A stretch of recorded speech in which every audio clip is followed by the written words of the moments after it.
大家现在看到的是一台2013年的 Honda Accord， 在国内我们把它叫做雅阁。今天我们来给它做一个常规保养，来把它的发动机润滑油给它换掉。首先第一步，我们把发动机舱盖打开。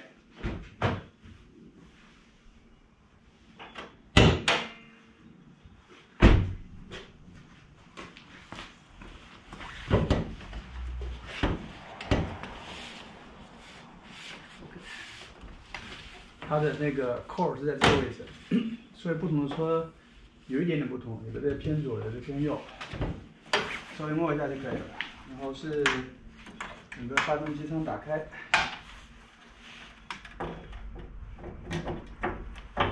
，OK，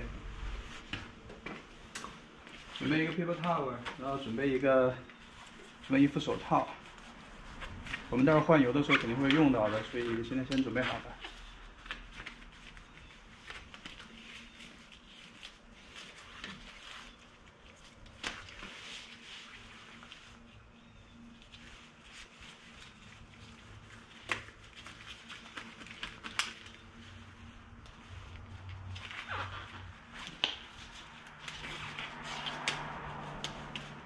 OK， 这个是它的发动机油的标尺啊，英文里面我们把它叫做 dipstick。我们把它擦干净之后，这么插进去，再这么拿出来，尽可能的水平。我们看它的那个机油的位置啊，机油差不多在，这是它的最低位，这是它的最高位。给它翻一个面儿的给大家看一下，是一样的。这边会稍微看清楚点，我们的机油在。差不多打到这个小孔，这个小孔里面是有液体的，所以刚好在这个小孔偏下一点的位置啊，我们在两侧都可以看到。这是一个算是正常范围内的机油的量。所以有一种说法是，我们可以通过机油尺来看你的机油的污染情况。其实，像我换了一些油，我得到的经验是，这个机油尺呢，可以帮助我们去看你的机油的量还有多少。但是如果你要看它的污染情况，看它是不是干净的，其实难度挺大的，因为它只有很薄薄的一层。你想，如果是那个机油受了污染，你很薄薄的一层看起来也会觉得好像它挺干净的，但其实并没有这个样子。所以我们待会儿把油放出来，给大家看一下这台车它的机油的状况到底是怎么样的哈。OK， 我们现在去把整个车支起来。这种情况呢，我比较喜欢戴双层手套，因为这个是防油的，但是它本身不防刮，稍微刮蹭一下呢，它就破了，影响我们使用。我给它戴一个布手套，在外边稍微保护一下它。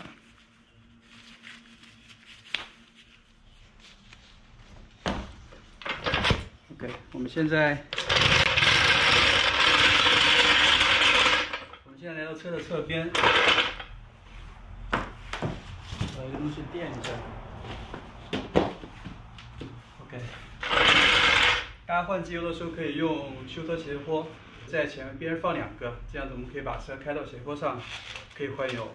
但是我比较喜欢的方法就是都比较了一下，发现像这样子用jack 给它顶起来，会更加使劲一些。不要去顶边边的这些是塑料的，它不受力的。这里这个车，它为了方便大家换备胎，它有一块单独伸出来的。像这里的一块金属的板子，这是钢板，跟车架连在一起的，我们可以顶掉的。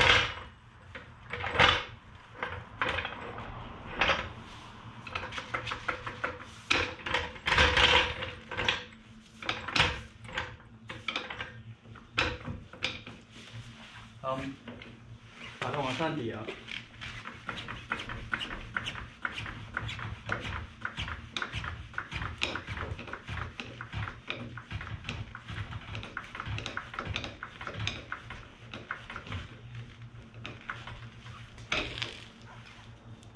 OK， 现在到这轮胎离地了，这个高度，我们换油应该是够了。它没有修车斜坡这么高，只能说勉强够我们下去，但这样的确省事儿很多。如果大家比较一下的话 ，OK， 这个 jack 它是一个液压的系统啊，液压的话，它有时候可能会泄压。我用了这个 Jack 我用了差不多有2年了，还没有出现过这种问题，但是的确是可能有的，这种可能性不是为0，所以为了安全，我们就要在下边给它放一个这个东西叫 Jack Stand， 中文里边我把它叫保架，把它放上去，找一个合适的位置，还是放在它那个钢板下边，都太长了。OK， 尽可能的放到平整，然后把这一块木板给它放上去，我需要再高一点。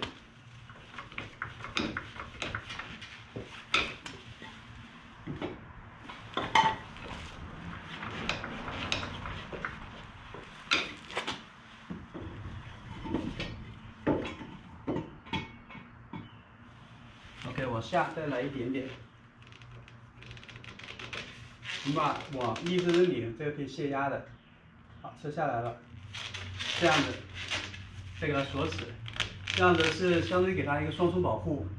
我们这个 Jack 没有把力量完全撤销，同时这上面也是受力的，所以哪怕这个东西失效了，我们还有它在拖住的，不会砸到我们身上。OK， 大家在 DIY 的时候，这些安全措施是一定需要的。OK， 不要为了省事儿，就把它省了啊。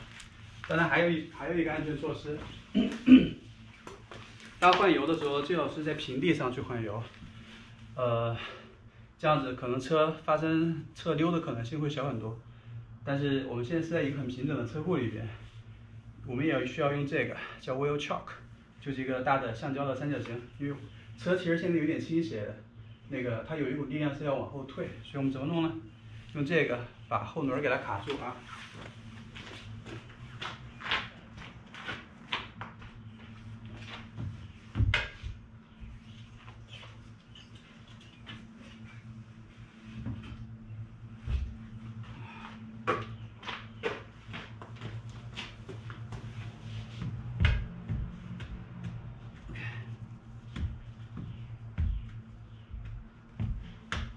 好了，我们现在的准备工作就做好了，把车升起来，然后保证它是不摇晃的。然后我们下到那个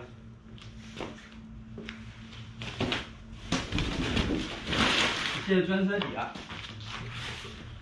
看一下这个空间够不够。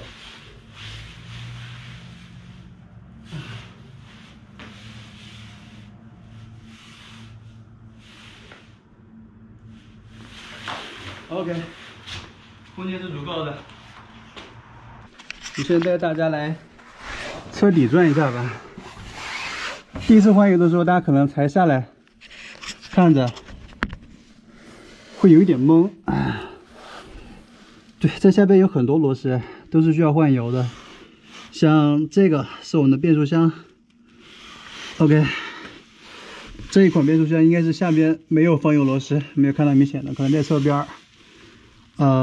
今天我们是不动它的，但是千万不要拧错了，不要去拧这个上面的螺丝，这个上面的螺丝不要去拧的啊。我们现在来到这里，这边是这个是放油的螺丝，两个东西吧。放油的螺丝一般是用的这种外六角的螺丝啊，为了跟你区分呢，变速箱的放油螺丝一般是用内六角的，所以它的工具都不一样，不太容易搞混的哈。然后这是放油的螺丝，而且这上面写的有的。engine oil 对吧 ？OK， 这里是它的滤芯儿，我们待会儿就要把这个滤芯儿拧了。我们现在要做的呢，先把这个放油螺丝拧开。我看一下看起来像一个14毫米的，我看一下是不是？哎，不是的，那就应该是，可能是17的，我就换一个 socket 过来。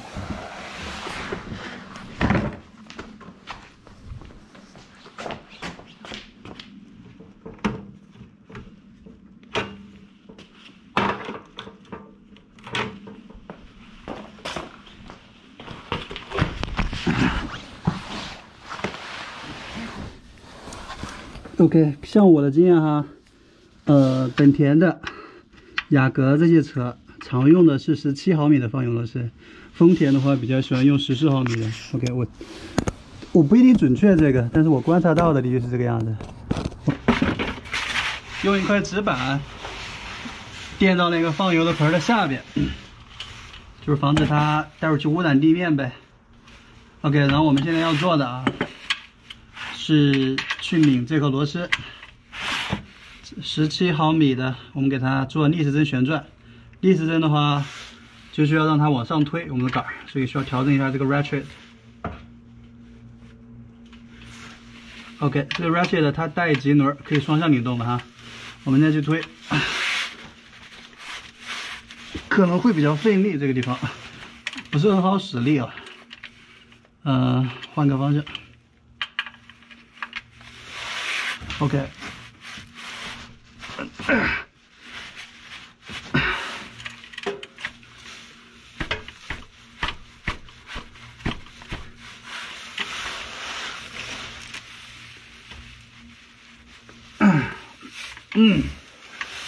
这不行，我们得用一下阿基米德。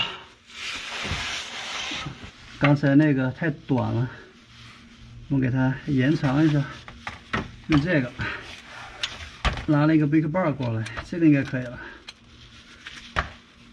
哇，好，这个长很多，我们看看行不行啊？主要是在下面不太好使力的，扯一下，好，可以了，已经松了。对，就这样子。这时候呢，把盆拉过来，准备好，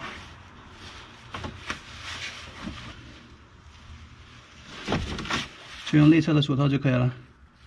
好。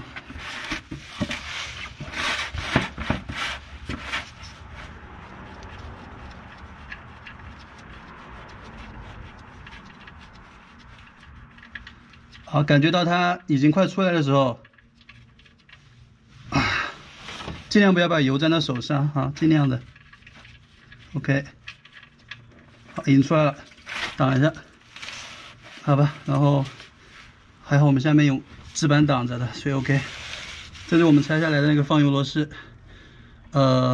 这个 washer 应该还在上面固定着的，我们得等它把油放了，然后我们待会儿把那个 washer， 我们其实就是那个一个垫片，我们得给它取下来，然后给它做清理，这样子放油这部分就完成了哈。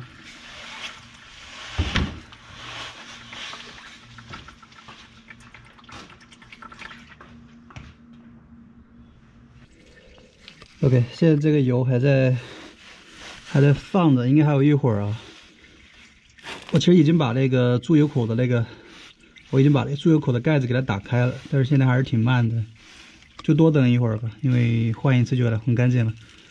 刚才我们在等它放油的时候，我做了2件事情啊，一个是把它原来旧的 washer 给它取出来，看我现在给它装了一个新的 washer 呢，它是由一些比较软的，大部分是金属材质，有时候也会用一些尼龙和塑料的来做这个东西，就是你这样贴上去之后，它可以保证你的放油口密封是完好的，就不会漏油。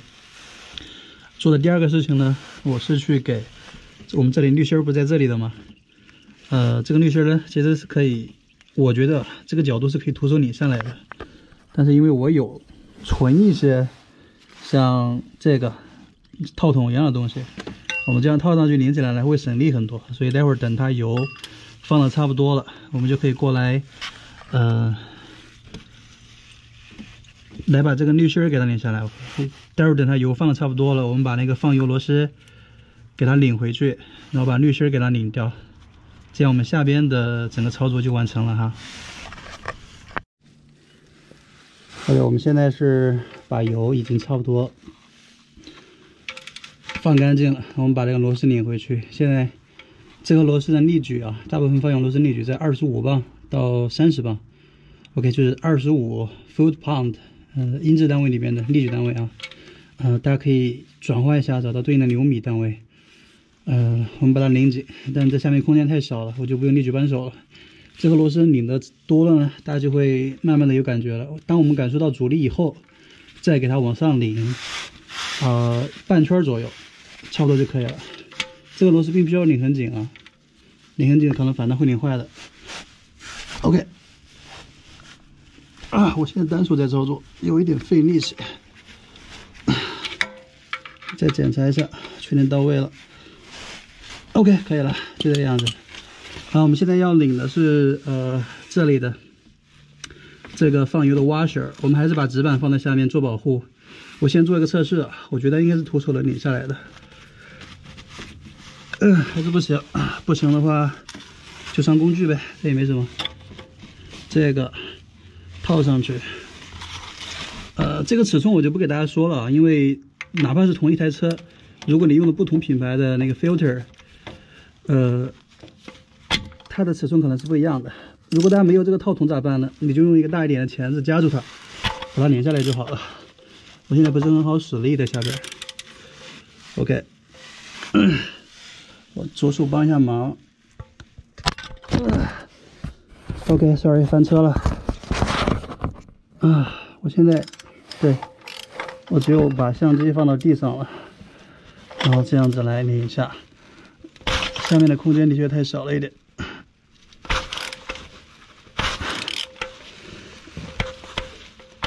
不行了，这个小套筒它的尺寸并不是完美匹合的，它会打滑。OK， 我们还是得用刚才我说那个办法，用钳子啊，这样子的。这个是我如果发现那个滤芯不好拧的话，我就用这个钳子来解决了。OK， 下面的空间蛮小的，所以拧起来会，我们给它夹住，稍微让它变形一点，然后去逆时针拧它。这个滤芯因为本来就不要了，所以你把它夹的变形了也没什么影响，我们待会儿要换新的。好 ，OK， 夹住它，去逆时针的转动。OK， 已经松了，松了应该就徒手试试。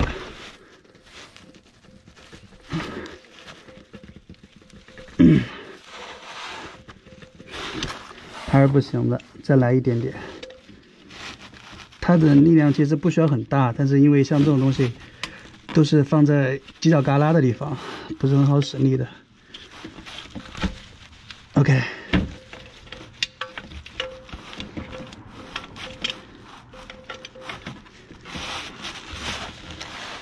好，夹住它，逆时针旋转。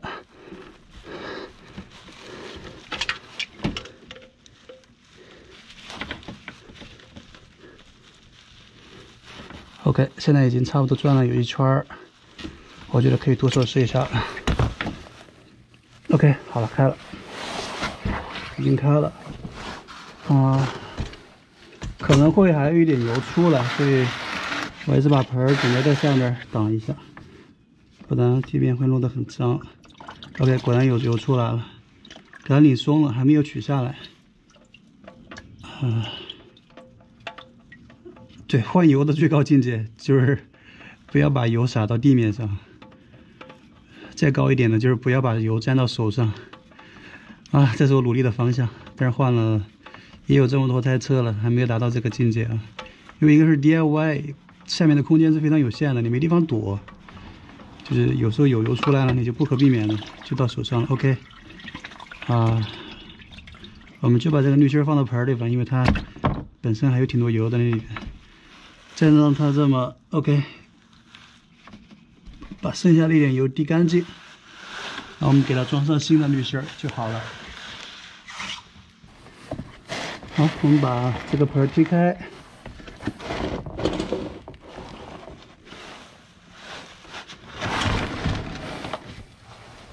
这个这是我们把它拧下来之后的一个样子啊，就是整个滤芯的安装的一个小平台。这表面呢一定要给它擦干净啊，这样子可以防止它漏油。OK， 主要是内侧的那个接触面，给它弄干净了。OK， 摸一下平滑的，这样子看起来 OK。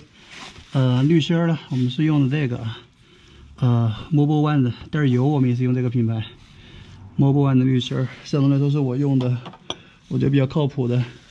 这个滤芯在安装之前啊，我们需要把它往里面灌一点油。我们现在是给滤芯里边差不多灌满了，然后这个滤芯的环也是用那个新的机油给它涂了一层，这样子也是用来做密封用的，然后给它拧上去就好了。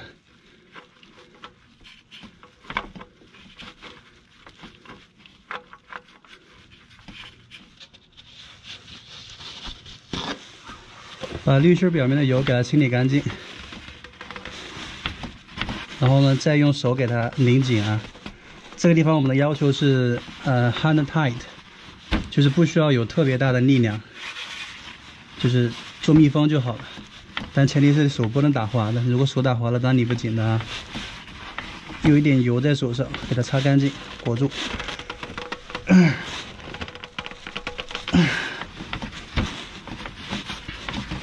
OK。这台车还挺好的，下面没有任何漏机油的地方。对，日本车一如既往的可靠。好，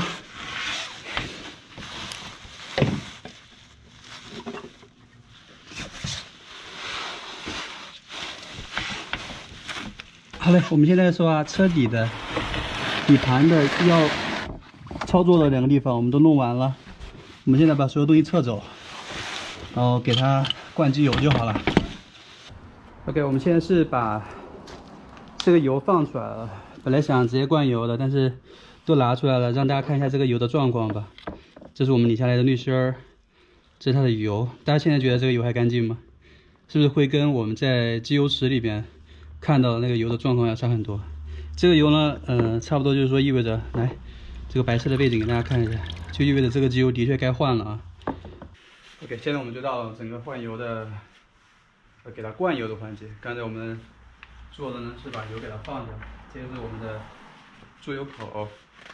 哦，为了大家看得清楚一点，我加了一个这样子的圈圈。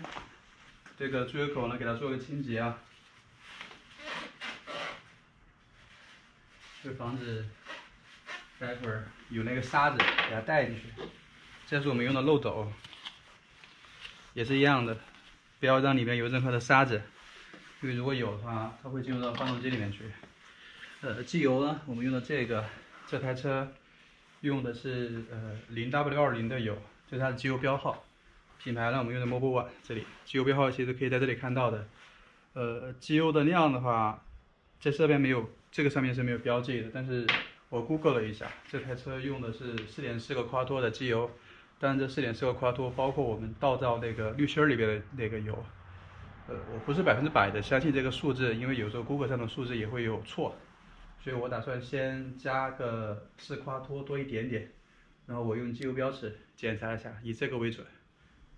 像这其实有一些经验啊，像日本车、丰田、本田这些车，他们的用油的量差不多就是4夸脱到5夸脱这个样子，有时候可能到5.5夸脱，所以你加一个4.5夸脱或者4夸脱这个样子，再去检查油了，也不会有什么问题。如果不够了，我们就加，但是最好不要加多了。如果加多了，我们得把刚才的那个放油的过程又重复一下，会很麻烦的。OK， 我们先加了，现在这里还剩下差不多0.6个夸脱的样子，我给它加进去。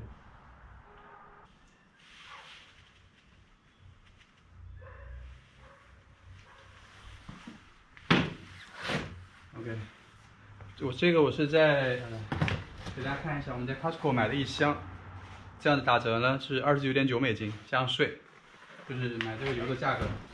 不打折的时候是39.9块啊。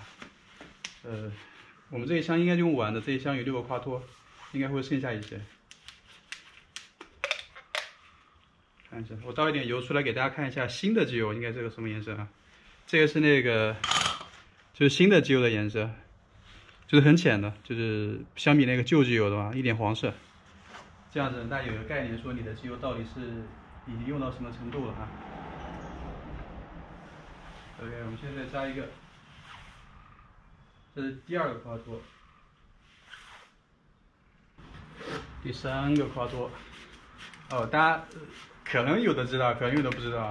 在美国的话它有很多奇奇怪怪的英制单位，夸脱、加仑。这是大家在搞车的时候经常会接触到的那个表示容积或者体积的单位啊。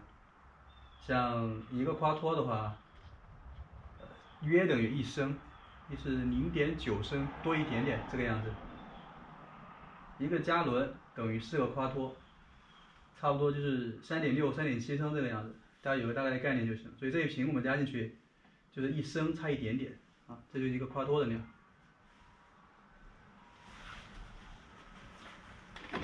好，我们现在有3个夸脱，再加一瓶进去就是4个夸脱了哈。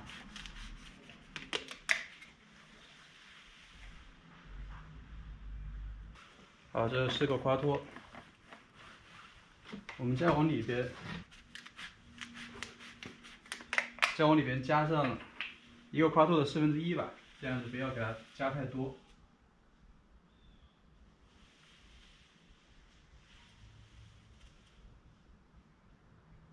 OK， 可能现在这里面我们加了有4.2夸脱左右，会比网上说的数字少一点点。好，我们现在去把那个漏斗撤掉出油口的漏，盖回去。好，我们现在去把车子放平。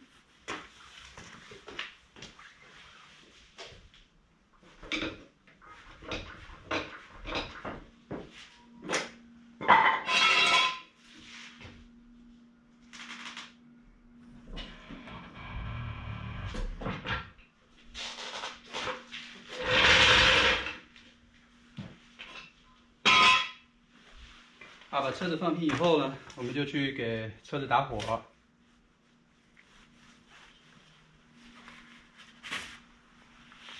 OK， 让它达到工作温度。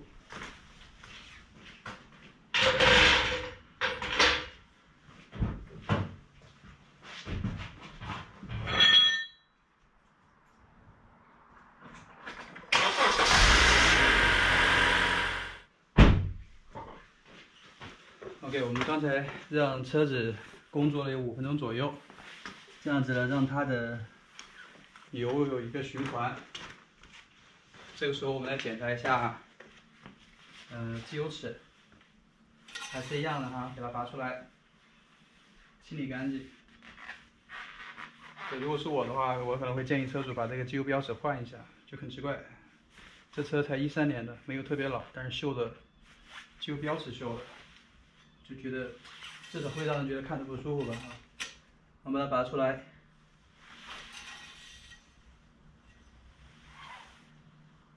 看一下现在的机油的量啊。机油的量的话，大家可以看到我们刚才刚好没过了这个孔这里，刚好没过了第1个小孔，所以达到了最低的量，但是还差这么一截儿。我们再把里边给它加进去。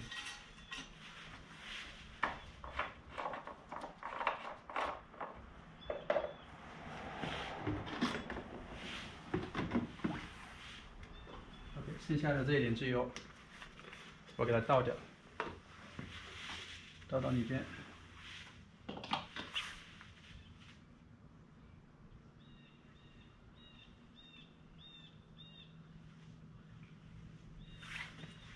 还剩下0.1个夸脱，还是一样的，再检查一次，拔出来。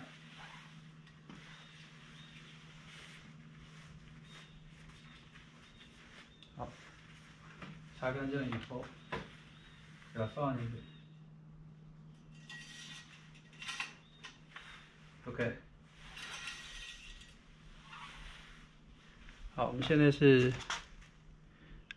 接近那个上面的那个圆孔了，但是还没有达到。把这一瓶给它全放进去。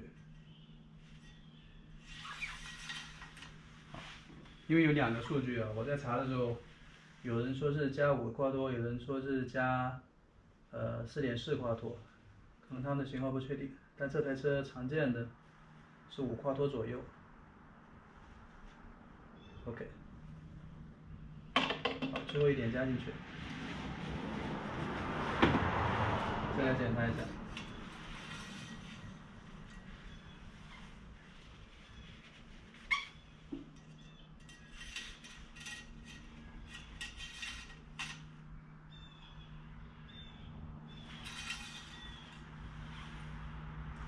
好，我们现在是刚好达到这个，看这里边有一个泡泡，就意味着它的液体已经达到这个面了，所以我们刚好达到了那个最高的油位的那个标准。所以我们今天加的是5个夸多的油啊，其实会比5个夸多稍微少一点点，因为我在给滤芯里面灌油的时候稍微撒了一点出来，应该是4.8、4.9个夸多左右吧。这是我实际的加油量，所以大家在查数据的时候呢，有2个地方可以查，一个是这台车的 Owner's Manual， 还有一个当然就是自己看机油尺，但前提是要把车放平了，然后再去给它检查一下你的量到底是不是对的。但是需要大家有一个基本的经验性的判断。就比如说有个人告诉你说这个车应该加10夸脱，或者这个车应该加3夸脱，对吧？这种明显反常的数据，大家就不要信。所以有一个自己的判断在里边啊。OK， 我们现在把那个出油口给它盖回去。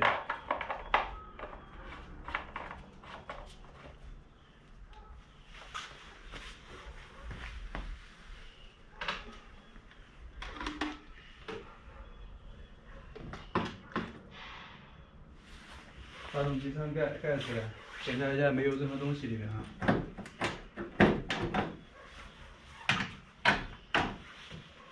就这个样子。好，我们整个换油的过程就完成了，当然还有一些收尾的工作啊。我们收尾做什么呢？这些油是不能乱扔的啊，违法的，而且出于环保责任吧。自己 DIY 当然可以，但是不要给人添麻烦。我们这样，这个滤芯儿，这里油，我自己准备了一个桶啊，是以前这个应该是装糖的那个桶，给它留下来了。这是做一些收尾的，把这个油放在这个大桶里，下次我去那个 AutoZone 或者其他的买机油的地方，我就会把这个油给他们，他们会免费回收这个油啊，不会收费的。但是不要把这个油乱丢，当然更不能往下水道里面倒。OK。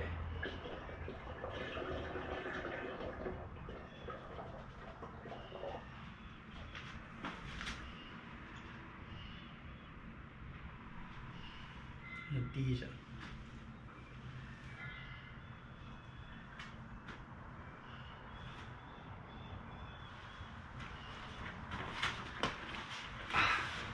这个盆底我就不做清理了，因为下次还会用到它，反正都会有机油打脏的。OK， 再给它出到这里。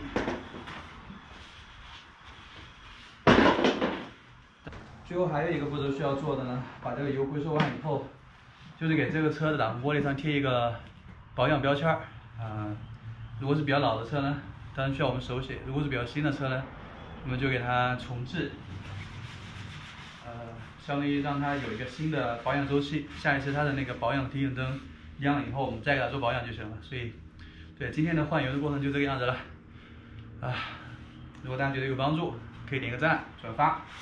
如果觉得有什么可以改进的地方，欢迎大家在评论里边留言，我们可以跟大家一起讨论。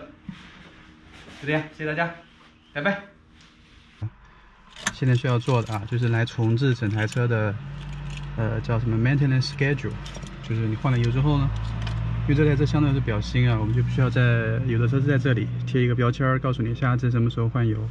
这台车它自己的行车电脑自己会做记录。我们把车钥匙插进去。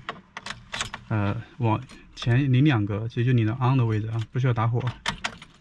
现在已经是 on 了。我们这里有一个看长长的按钮啊，这个按钮其实功能蛮多的，我们可以用它，调这个仪表的亮度什么都可以。我们现在先不管这些。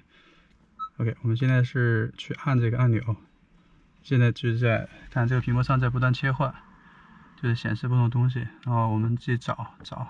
OK， 现在是我们的 Audio Knife 对吧？我们现在是把这个按钮一直按住，直到它出现闪烁为止。